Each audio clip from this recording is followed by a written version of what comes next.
Hey everyone, over the past few years, competition in the budget segment has become intense. Budget phones are no longer the flimsy, laggy devices of yesteryear, and now, aside from being affordable, they're actually pretty nice to use. One of the kings of the budget segment is Xiaomi, and one of their newest phones is the Redmi S2. It promises a lot for, well, not that much. But will it actually live up to those promises? I'm Angie for GSM Arena, and this is a Redmi S2 review.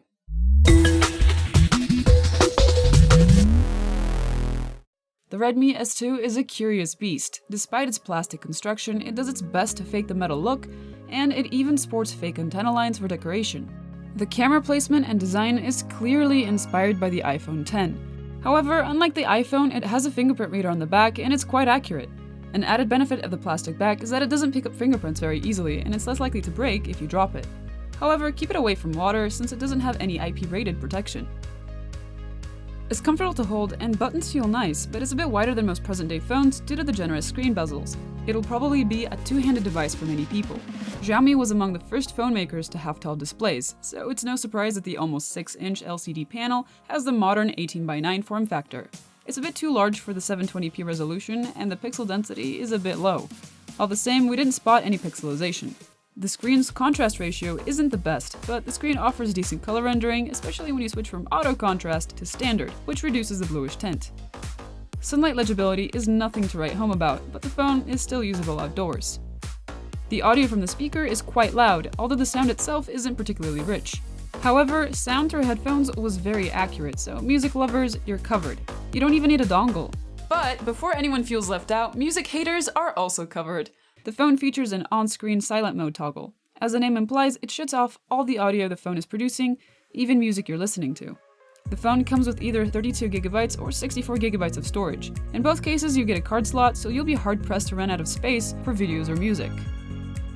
Despite a modest 3080 mAh battery capacity, the Redmi S2 scored an excellent 92-hour rating in our proprietary battery life tests.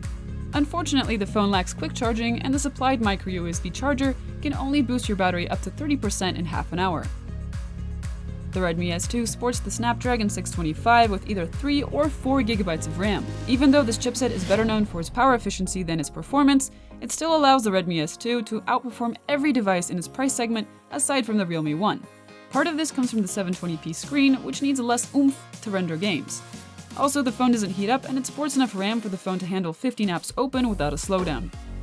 The Redmi S2 features a quite recent Android 8.1 with the Xiaomi MIUI on top. Besides the proprietary gallery, music, and video apps, MIUI comes with a lot of extra features on top of the standard Android set. You also get extra apps ranging from a security app that lets you clean up your phone to an IR blaster to a screen recorder. You can delete about half of them, but we find most of them pretty useful anyway. As a whole, the UI runs smoothly, but if you're keen on a more stock experience with classic Android features, like an app drawer, I recommend that you install a third-party launcher. Even so, you should know that there's a limit to how much you can change the experience, and some things like multitasking will always look a little bit more like they belong on iOS than Android. The S2 has a dual-camera setup. The primary camera is a 12-megapixel one with an f2.2 aperture, while the secondary 5-megapixel camera provides depth information. In daylight, photos are sharp and detailed with reasonably low noise. Colors are a little washed out, and a little more contrast would have been nice, but otherwise, they look good. The dynamic range isn't the best, but the HDR helps with that.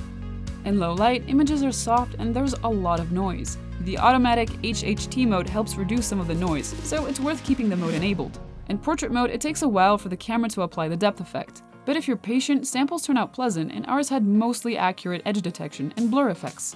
Video maxes out at 1080p at 30 frames per second in the MIUI camera app. The quality is good despite generally darker exposure and slightly smudged details and foliage. Colors and contrast are quite good, and there's even EIS. The S2 features gyro-based video stabilization that does a great job at smoothing our camera shake. Now, you may have noticed that I said in the MIUI camera app. Turns out that if you download an external camera app like Open Camera, you can actually shoot in 4K, and even shoot stabilized 4K. The stabilization isn't the best we've ever seen, and details aren't the sharpest. But the dynamic range is good and we didn't notice any highlight clipping. The Redmi S2 has a 16-megapixel selfie camera with an f2.0 aperture. Yeah, you heard right, those are better specs than the backsnappers. Unsurprisingly, selfies were rich in detail and had good contrast and colors. Like on the back camera, dynamic range is limited and you can use the auto HDR option. Portrait selfies are also excellent, and the camera does a great job of recognizing and defocusing the background.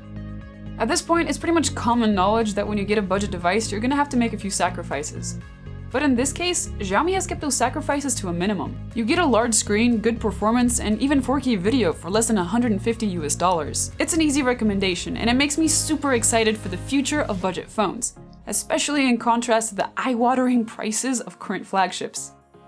Thanks for watching. If you enjoyed this video, hit the like button down below, and press subscribe and hit the bell icon to get our latest tech reviews as soon as they're out. See you next time.